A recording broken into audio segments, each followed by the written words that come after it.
जय श्री कृष्णा दोस्तों, मैं हूं नरेंद्र अग्रवाल और आप देख रहे हैं आपका अपना चैनल। करवा चौथ हिंदुओं का एक प्रमुख त्यौहार माना जाता है।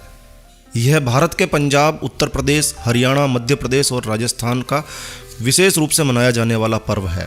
कार्तिक मास की कृष्ण पक्ष की चतुर्थी के दिन यह त्यौहार वैसे संपूर्ण भारत में मनाया जाता है।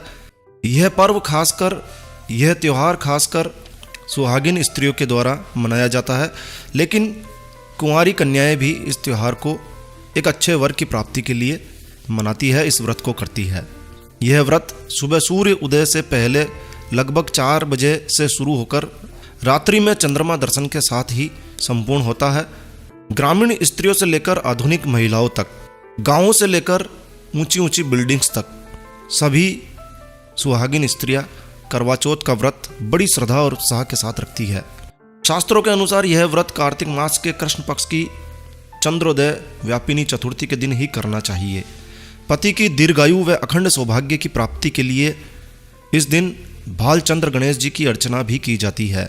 करवा चौथ में भी संकटी गणेश चतुर्थी की तरह दिन भर उपवास रखकर रात्रि में चंद्रमा को अर्घ्य देने के पश्चात ही भोजन करने का विधान है।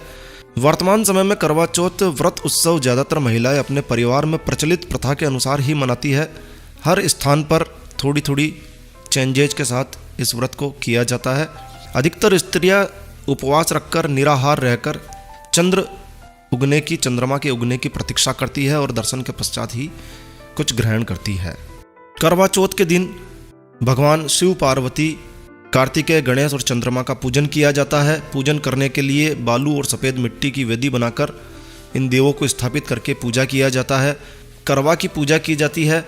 ये करवा काली मिट्टी में शक्कर की चाशनी मिलाकर उस मिट्टी से तैयार किए गए मिट्टी के करवे या फिर तांबे से बने हुए करवे से भी यह पूजा कई स्थानों पर की जाती है। इस दिन पूजा के पश्चात, चंद्र दर्शन के पश्चात कई प्रकार की कहानियाँ सुनी जाती है। आज इस वीडियो में हम आपके साथ कुछ प्रचलित कहानियाँ शेयर करने जा रहे हैं। आशा है यह वीडियो आपको अच्छा लगेगा। जो महिलाएं, जो स्त्रियां, जो कन्याएं इस प्रकार का व्रत रखती है, उन्हें ये सारी कहानियाँ अवश्य ही सुननी चाहिए।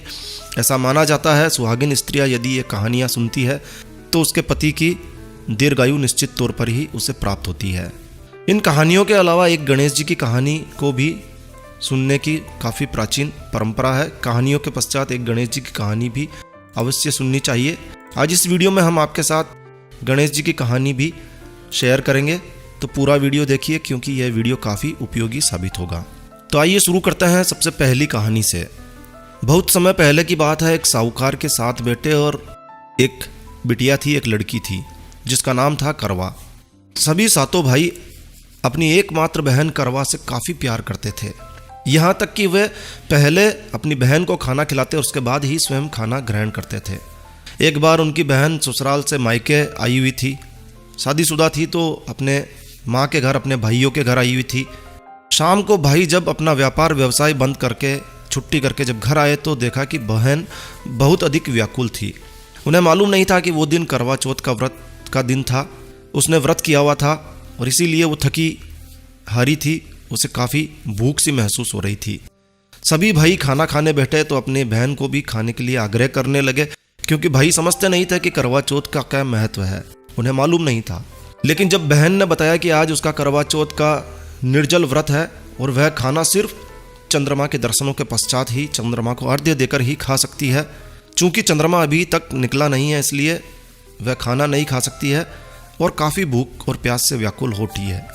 सबसे छोटे भाई को अपनी बहन की यह दशा, यह हालत देखी नहीं जाती है और वो दूर पीपल के पेड़ पर एक दीपक जलाकर चलनी की ओट में रख देता है। दूर से देखने पर वह ऐसा प्रतीत होता है जैसे कि चतुर्थी का चांद उदय हो रहा हो। इसके बाद भाई अपनी बहन को बताता है कि चांद निकल आया है, तुम उसे अर्घ्य देकर भोजन कर सकती हो। चूँकि बहन काफ़ी भूख से व्याकुल हो चुकी होती है, बहन खुशी के मारे करवा सीढ़ियाँ चढ़कर चांद को देखने लगती है। उसे अर्घ्य देकर खाना खाने बैठ जाती है, जबकि चांद होता ही नहीं है। जैसे ही वह पहला टुकड़ा मुंह में डालती है उसे छींक आ जाती है। दूसरा टुकड़ा मुंह में डालती है, उसमें बाल निकल आता है। और करवा जैसे ही अपना तीसरा टुकड़ा अपने मुंह में डालने की कोशिश करती है, उसके पति की मृत्यु का समाचार उसे मिलता है। अब करवा बौखला जाती है, रुदन होने लगता है। तब उसकी भाभी उसे सच्चाई से अवगत कराती है कि उसके साथ ऐसा क्यों हुआ है। करवा चौथ का व्रत गलत तरीके से टूटने के कारण देवता उससे नाराज हो गए हैं और ऐसा इसीलिए हुआ है। सच्चाई जानने के बाद करवा निश्चय करती है कि वह अपने पति का अंतिम संस्कार नहीं होने देगी और अपने सतीत्व से उन्हें पुनर्जीवित करने का पूरा प्रयास करेगी, उन्हें पुनर्जीवन दिलाकर ही रहेगी। वह पूरे साल 1 वर्ष तक अपने पति के शव के पास बैठी रहती है, उनकी देखभाल करती है। उसके ऊपर उगने वाली सुई नुमा घास को वह एकत्रित करती जाती है। 1 साल बाद फिर करवा चौथ का व्रत आता है। उसकी सभी भाभियाँ करवा चौथ का व्रत रखती है। जब भाभियाँ उससे आशीर्वाद लेना आती है तो वह प्रत्येक भाभी से यम सुई ले लो, पिए सुई दे दो, मुझे भी अपनी जैसी सुहागिन बना दो, ऐसा आग्रह करती है। लेकिन हर बार भाभी उसे अगली भाभी से आग्रह करने को कहकर चली जाती है। इस प्रकार जब 6ठे नंबर की भाभी यानी कि आखिरी भाभी का नंबर आता है तो करवा उससे भी यह बात दोहराती है। जब भाभी उसे बताती है कि चूंकि सबसे छोटे भाई की वजह से उसका व्रत टूटा था, अतः उसकी पत्नी ही शक्ति है, वह तुम्हारे पति को दोबारा जीवित कर सकती है और इसीलिए जब वह आए तो तुम उसे ही पकड़ लेना और जब तक वह तुम्हारे पति को जिंदा ना कर दे उसे छोड़ना नहीं, ऐसा कहकर 6ठी भाभी भी चले जाती है। अब अंत में 7वीं भाभी आती है। करवा उनसे भी सुहागिन बनाने के लिए आग्रह करती है, लेकिन वह भी टालमटोल करने लगती है। इसे देखकर करवा उसे जोर से पकड़ लेती है और अपने सुहाग को जिंदा करने के लिए कहती है। भाभी उसे छुड़ाने के लिए उसे नोचती है, खचोड़ती है, लेकिन करवा उसे छोड़ती नहीं है। अंत में उसकी तपस्या को देखकर भाभी पसीज जाती है और अपनी छोटी उंगली को चीर कर उसमें से अमृत उसके पति के मुंह में डाल देती है। करवा का पति तुरंत श्री गणेश कहता हुआ उठ जाता है। इस प्रकार प्रभु कृपा से उसकी छोटी भाभी के माध्यम से करवा को अपना सुहाग फिर से मिलता है। हे श्री गणेश, हे माँ गौरी, जिस प्रकार करवा को चिर सुहागन का वरदान आपसे मिला है वैसा ही सब सुहागिनों को मिले। तो ये थी पहली कहानी। दूसरी कहानी इस प्रकार है। इस कथा का सार यह है कि शाक प्रस्थपुर वैद्य धर्मा ब्राह्मण की विवाहित पुत्री वीरवती ने करवा चौथ का व्रत किया था। नियम के अनुसार उसने चंद्र उदय के बाद भोजन करना था, परंतु उससे भूख सहन नहीं हुई और वह व्याकुल हो गई। उसके भाइयों से अपनी बहन की व्याकुलता देखी नहीं गई और उन्होंने पीपल की आड़ में आतिशबाजी का एक सुंदर प्रकाश फैलाकर चंद्र उदय जैसा दिखा दिया और वीरवती ने भोजन कर लिया। इसका परिणाम यह हुआ कि उसका पति तत्काल ही अदृश्य हो गया। अधीर वीरवती ने 12 महीने तक प्रत्येक चतुर्थी को व्रत रखा और करवा चौथ के दिन उसकी तपस्या से उसका पति पुनः प्राप्त हो गया। ये संक्षेप में मैंने बता दी है आपको, कहानी थोड़ी बड़ी है। तीसरी कहानी इस प्रकार है। एक समय की बात है, एक करवा नाम की पतिव्रता स्त्री अपने पति के साथ नदी के किनारे के गांव में रहती थी। एक दिन उसका पति नदी में स्नान करने गया। स्नान करते समय वहां मगरमच्छ ने उसका पैर पकड़ लिया। वह मनुष्य यानी कि करवा का पति जोर जोर से करवा करवा पुकारने लगा। उसकी आवाज़ सुनकर उसकी पत्नी करवा भागी चली आई और आकर मगरमच्छ को कच्चे धागे से बांध दिया। मगर को बांधकर वो यमराज के यहाँ पहुंची और यमराज से कहने लगी, हे भगवान, मगरमच्छ ने मेरे पति का पैर पकड़ लिया। उस मगर को पैर पकड़ने के अपराध में आप अपने बल से नरक में ले जाइए। यमराज बोलते हैं, अभी मगर की आयु शेष है, अतः मैं उसे मार नहीं सकता। इस पर करवा बोलती है, अगर आप ऐसा नहीं करेंगे तो मैं आपको श्राप देकर नष्ट कर दूंगी। पतिव्रता करवा के श्राप की बात सुनकर यमराज डर जाते हैं और मगर को यमपुरी भेज दिया जाता है और करवा के पति को दीर्घ आयु दी जाती है। इस तरह से करवा चौथ के व्रत की महिमा से करवा अपने पति को मगरमच्छ से छुड़ा लाती है। हे करवा माता, जैसे तुमने अपने पति की रक्षा की वैसे सबकी पतियों की रक्षा करना। चौथी कहानी महाभारत काल से है। एक बार पांडुपुत्र अर्जुन तपस्या करने नीलगिरी नामक पर्वत पर जाते हैं। इधर द्रौपदी काफ़ी परेशान हो जाती है। उनकी कोई खबर न मिलने पर उन्होंने यानी कि द्रौपदी ने श्री कृष्ण का भगवान का ध्यान किया और अपनी चिंता भगवान के सामने रखी। कृष्ण भगवान ने कहा, हे बहन, इसी तरह का प्रश्न एक बार माता पार्वती ने शंकर जी से भी किया था।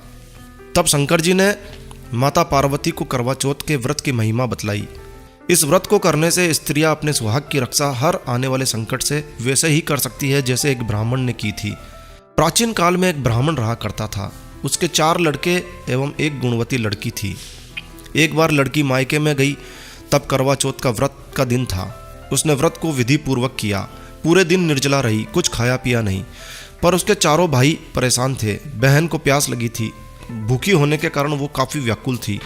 पर बहन को चंद्रोदय के बाद ही जल ग्रहण करना था, भाइयों से रहा नहीं गया। और शाम होते ही बहन को एक बनावटी चंद्र दिखा दिया गया। एक भाई पीपल की पेड़ पर छलनी लेकर चढ़ गया और दीपक जलाकर छलनी से रोशनी उत्पन्न कर दी गई। तभी दूसरे भाई ने नीचे से बहन को आवाज़ दी, देखो बहन, चांद निकल आया है, पूजा करके आप भोजन ग्रहण कीजिए। बहन ने ऐसा ही किया, नकली चांद को देखकर भोजन ग्रहण कर लिया। भोजन ग्रहण करते ही उसके पति की मृत्यु हो गई और वह दुखी होकर विलाप करने लगी। तभी वहाँ से रानी इंद्राणी निकल रही थी। उनसे उनका दुख देखा न गया। ब्राह्मण कन्या ने इंद्राणी के पैर पकड़ लिए और अपने दुख का कारण उसे बताया। तब इंद्राणी ने बताया, तूने बिना चंद्र दर्शन किए करवा चौथ का व्रत तोड़ दिया है और इसीलिए तुम्हें यह कष्ट मिला है। अब तू वर्ष भर की चौथ का व्रत नियम अनुसार कर, तो तेरा पति अवश्य ही जीवित हो जाएगा। बहन ने इंद्राणी के कहे अनुसार चौथ का व्रत किया और पुनः सौभाग्यवती हो गई। और इसीलिए प्रत्येक स्त्री को अपने पति की दीर्घायु के लिए यह व्रत अवश्य करना चाहिए। द्रौपदी ने यह व्रत किया और अर्जुन से कुशल मनोवांछित फल प्राप्त करके वापस लौट आया। और माना जाता है तभी से हिंदू महिलाएं अपने अखंड सौभाग्य के लिए करवा चौथ का व्रत करती है। इन चारों कहानियों में काफ़ी सिमिलरिटी है, काफ़ी समानताएं हैं, लेकिन कुछ अंतर अवश्य है। कुल मिलाकर सभी कहानियों का एक ही अर्थ है कि करवा चौथ का व्रत हर सुहागिन स्त्री को अवश्य करना चाहिए, उससे उसके सुहाग की लंबी आयु उसे प्राप्त होती है।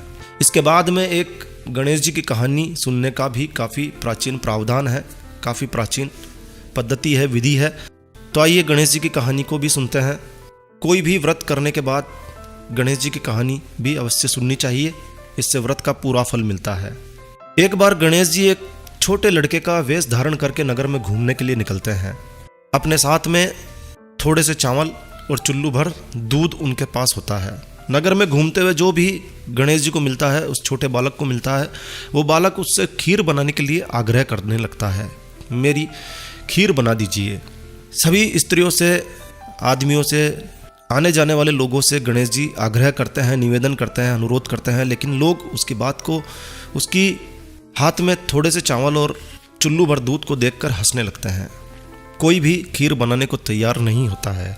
काफ़ी देर घूमने के बाद जब कोई खीर बनाने को तैयार नहीं होता है, कोई उसे समझाता है कि इतने से सामान से खीर कैसे बन सकती है, पर गणेश जी तो हठधर्मी हो जाते हैं, खीर बनवानी ही थी। और अंत में एक गरीब बुढ़ी माँ के पास जाते हैं और कहते हैं, माँ मेरे खीर बना दीजिए।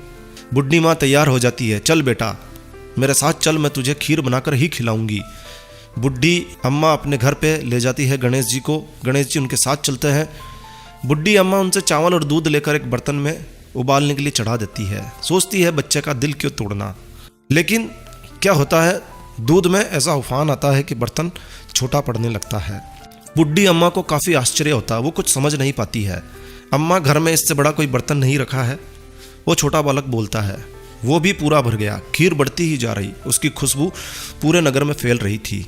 खीर की मीठी मीठी खुशबू के कारण अम्मा के बहू के मुंह में भी पानी आ जाता है। उसकी खीर खाने की तीव्र इच्छा होने लगती है, तो उसने एक कटोरी में खीर निकाली और दरवाजे के पीछे छिप कर बैठ जाती है। ले गणेश तू भी खा, मैं भी खाऊं, और खीर खा ली। बुढ़ी अम्मा ने बाहर बैठे गणेश को आवाज़ लगाई, बेटा तेरी खीर तैयार है, आकर खा ले। गणेश जी बोलते हैं, अम्मा तेरी बहू ने भोग लगा दिया है, मेरा तो पेट भर गया है, खीर तू गांव वालों को खिला दे। बुढ़ी अम्मा ने गांव वालों को निमंत्रण दिया।